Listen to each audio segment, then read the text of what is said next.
Welcome, everybody. My name is Astara, and I am the publisher of Flower of Life Press. I'm so happy to be here today with Mary Kathleen McKenna, author of the Women with Wisdom series. And she is here with us today to talk about her next series of books. Welcome, Kathie. Thank you. It's wonderful to be here.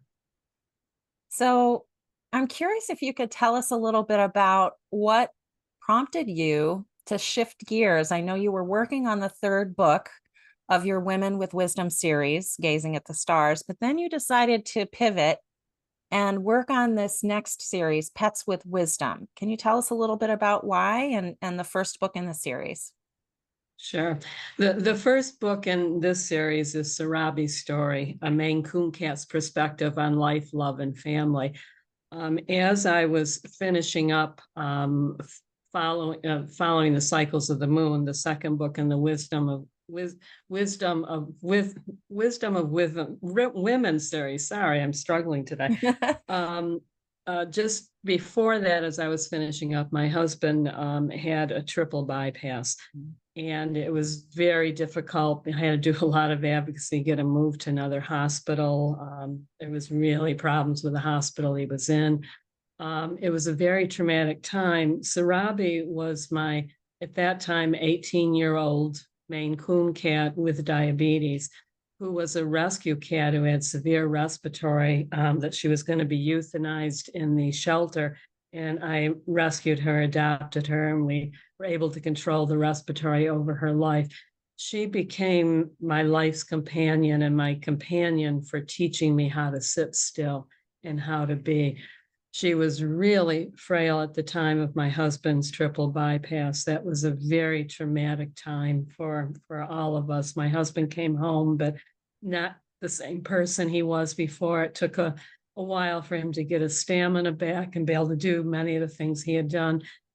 Sarabi hung on through till February, when he was really starting to come back to be closer to himself before, and then she died. Oh. It just kept coming to me that I had to write her story, because especially for women, we don't know how to be still. We're often always giving ourselves to our families, our communities. We're going because we think that multitasking is expected of us.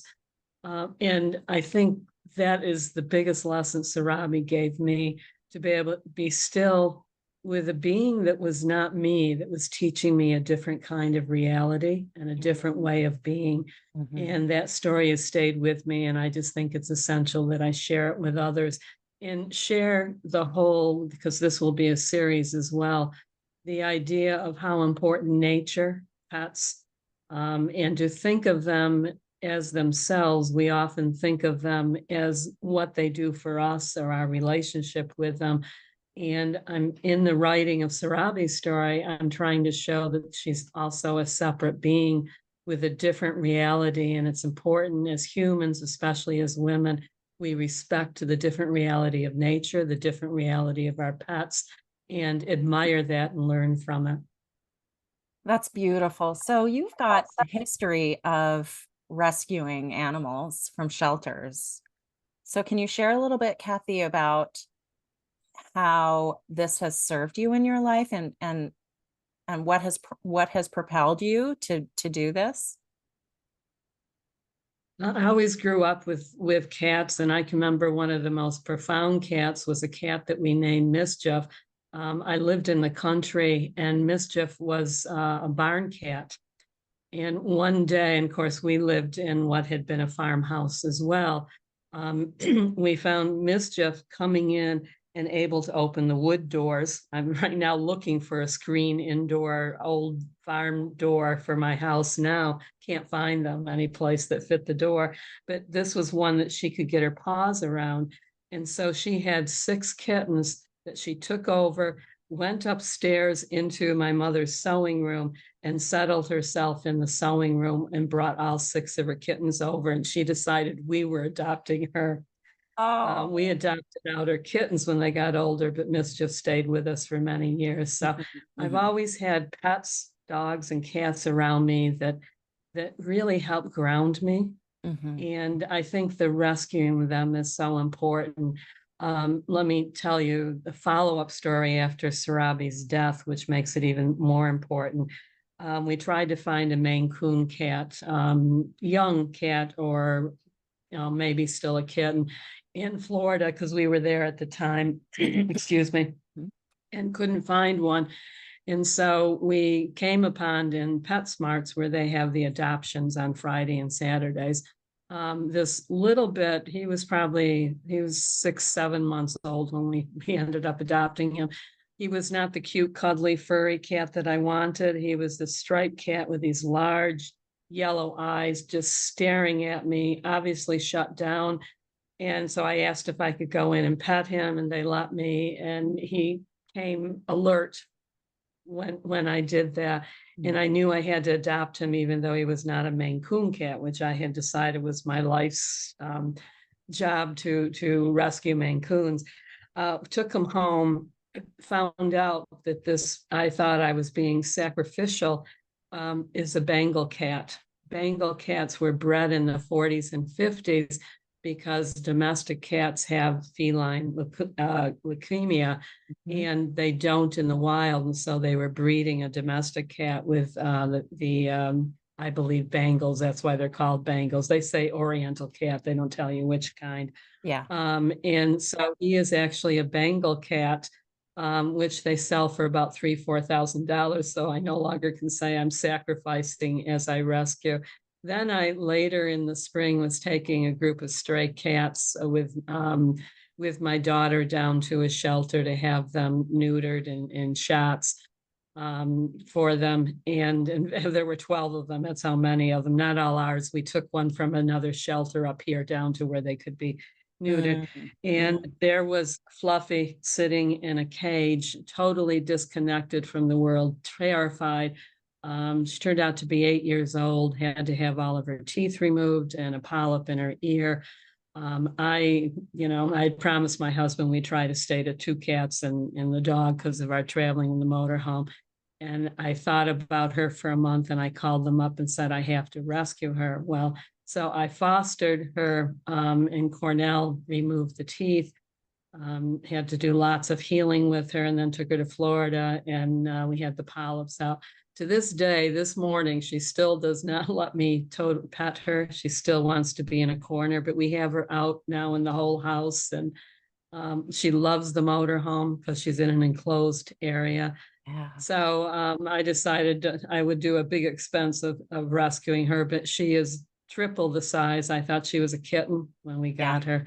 Yeah. There's something driven in me that I just feel that I need to rescue. And I think it's important that we do that as women. Yeah. And it may not be a cat for everyone listening. It may be a dog, or it may be plants that are Mhm. becoming extinct. It may be nurturing your garden. I think even more so than men, it's important that we stay connected to other beings, to nature, Yeah. and that we are there to protect those that we can protect. Thank you so much. I love this value of protecting, protecting other beings and nurturing other than human beings, sentient beings like plants and animals and nature. And so, can you share with us a little bit, Kathie, when you're writing Sarabi's story? It's a very unique approach to telling the story because you have your perspective as Sarabi's mom, and you have Sarabi's voice. Can you tell us a little bit how you're structuring the writing? Yeah, it's still challenging to me because I really thought, because it is a very profound story, Sarabi's story anyway, and she taught me so much. But as I was writing, and in fact, as I got to the last 3 chapters, as you know, are now in editing, I realized very strongly this is not my story. Mm. While there may be some episodes in there that actually happened to me, this truly has to be Sarabi's story, because it's important that we can see other beings, Mm. other living creatures as separate from us, and we understand they too have stories. They may not be able to communicate those stories to us. But for Sarabi, I feel sometimes like she's either tapping me on the shoulder. And I will tell you, there are times not necessarily when I'm writing, I just may be someplace and it's almost like I hear a whisper of my name, Kathie, and a tap on my shoulder, and it almost feels like it's Sarabi there um, telling telling her story and saying, no, no, no, you can't take this away from me. This is my story. And I think it's important that I tell it from the way that Sarabi would want it told, if that makes any sense. We have it's going to be 18 this summer, year-old Shar-Pei dog. That's unheard of to Wow. live that long. He's frail, but he's not in pain, and he obviously still wants to be with us and to be in Yeah. this life. Yeah. We from the minute we got him, he was the second Shar-Pei, Rusty Bear, who was our first Shar-Pei. We always would see times when this totally different Shar-Pei than our first Shar-Pei would sit still and look to his right shoulder, the right leg, and look over there. And we always felt as though Rusty Bear was sitting on his shoulder, telling him what he should be doing at that time. So my husband and I do see pets a little differently than a lot of, but I'm hoping that by writing this story and doing it as a series as well, will help, especially women, be able to see themselves, but also be able to see what may be missing in their life of nature. Again, it doesn't have to be that. I hope there will be people who will help rescue stray Mhm. cats and cats in need. But it may be that plant you want to rescue, but to take the time and be still to see other beings and see what they can do in connecting with those other beings. Wow. Thank you so much. And I really feel a way of tuning into our intuition and our divine guidance and opening up to receive from other spiritual guides, other beings, whether they're alive or passed over, that it doesn't, our relationships don't end. They may transform, but that we can stay connected and we can receive the insight. And even if there is an element of projection because we are human and it filters through our system, what you're sharing in both of your series, Women with Wisdom and Pets with Wisdom, is this need, this requirement really for us to stay present and to stay present in our lives and not distracted and frenetic, but to stay clear so that we can receive divine guidance and trust that and trust our intuition and make choices that are, you just see beyond our little bubble into what nature and these other companions have for us, because life is a mirror. Yeah. I was mentioning to you before we started the YouTube recording, that there are studies actually out there of that stillness is healing. Mhm. And I know for me, Sarabi taught me, she made me sit still with her on her lap. I mean, she would refuse to get up and just say, you need to be still. And she Mm, was telling me that. mm, Um, excuse me. There are actually studies that show that by learning to take time each day to be still, you can actually extend your life expectancy by as much as 7 years, and it be a quality of extension, not just extending life. That's more than curing diabetes or controlling diabetes, losing weight, stopping smoking, better diet. Stillness alone can be so healing. And so I'm hoping that people will take the time and be still to read Sarabi's story and to read the words of wisdom at the end of each chapter, mm, as well. And I'd love to read a poem, yes, because thank you. my son writes the poems. This is from chapter 1. It's called My Beginnings. The noise welcomes the wind on my newborn fur and skin. This frigid air won't rescind, suffering even though I know nothing of sin. Sarabi was literally, and that's my son, Mhm. Vincent Bishop, the poet who wrote that. Sarabi was literally found in a box on the side of the road with her mother and siblings who all died. She was the only one living and then brought to the shelter. So that Mm, poem for me that my son wrote is so profound about the very beginning of Sarabi's life.